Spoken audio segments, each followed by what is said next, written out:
台湾每年就要进入超高龄社会，今仔有一场超高龄论坛。伫咱超高龄的社会，台湾各方面会当有啥物款的创新？也希望社会会当用正面的态度来看待老大人甲超高龄化的社会。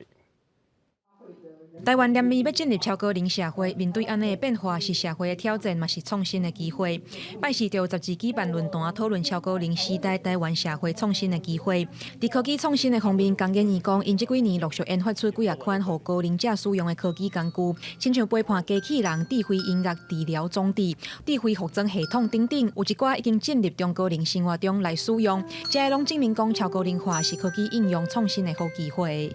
未来咱是解决咱的问题，创造高附加价值解决方案的创新服务。所以高龄科技对咱来讲不应该是负担，而且是一个科技两边的新机会。咱大概转换这个危机为商机。也若对生活环境的角度来看，各位院高龄医学甲健康福祉研究中心讲，面对超高龄化，毋是干那高龄者的生活甲想法爱做出改变，规个社会每一个人拢爱做出调整，才会当互社会来永续发展。我们要增加长者的社会连结，然后要